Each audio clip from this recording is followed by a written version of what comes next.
এটি হচ্ছে কোরোফাইটার কোমোসাম, যেটাকে মাকড় বা স্পাইডার প্ল্যান্ট বলা হয়। এটি হচ্ছে বহুবর্ষজীবী। আর স্পাইডার বলার কারণ এর গাছের গঠনটাই এই ধরনের। আর প্রতিটি গাছ থেকে যখন ফুলের স্টিক উঠে, তখন সেই স্টিকের থোকায় থোকায় যে ফুলগুলো ঝুলতে থাকে, তাকে দেখলে মনে হয় যেন মাকড়সা তার জাল বুনিয়ে চলেছে। এটিও আমরা বাড়ির সামনে বা ইনডোর প্ল্যান্ট হিসাবে ব্যবহার করতে পারি।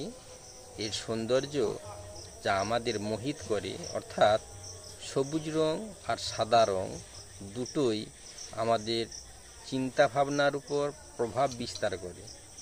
সাদা শান্তির প্রতীক আর সবুজ প্রগতির প্রতীক, যা আমাদের চিন্তা চেতনায় ক্রমশ শান্তি বা মানসিকতাটাকে খুব নমনীয় করে তোলে। মাত্র 1 মাস আগেকার রিপোর্টিং, এত সুন্দর চারা হয়েছে। 1 মাস আগে রিপোর্টিং, দেখুন শিকড় কিভাবে হয়েছে। গাছগুলো সুন্দর, আর এর গঠন সামান্য পরিচর্যা পেলেই গাছটি চিরসবুজে আবৃত হয়ে থাকে। যেহেতু এটিকে ইনডোরে বসানো হবে, তাই প্লাস্টিক পট থেকে এটিকে চিনে মাটির পটে স্থানান্তরিত করা হচ্ছে। এই সমস্ত গাছগুলো বাড়ির ইনডোর প্ল্যান্ট হিসাবে আমরা ব্যবহার করতে পারি।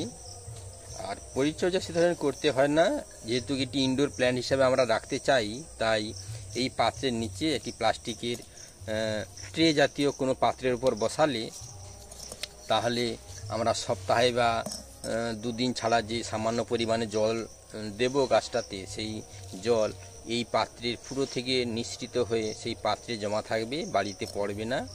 ফলে অপরিষ্কারের কোনো ভয় থাকবে না।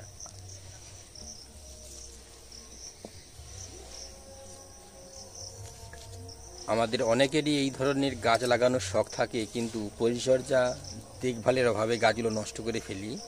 তাই এমন কিছু গাছ চয়েস করুন যেগুলোতে হয়তো আপনি প্রতিদিন জল দিতে পারবেন না, 2 দিন বা সপ্তাহে 1 দিন দিলে সেই গাছগুলো বাঁচিয়ে রাখা সম্ভব। সেই ধরনের গাছ আপনি বাড়িতে রাখুন, তাহলে আপনার যে উদ্দেশ্য বা চিন্তা চেতনা তা সম্পূর্ণভাবে বিকশিত হবে এবং রূপায়িত হবে। তো বন্ধুরা, সঙ্গে থাকবেন, চ্যানেলটি সাবস্ক্রাইব করে রাখবেন, যাতে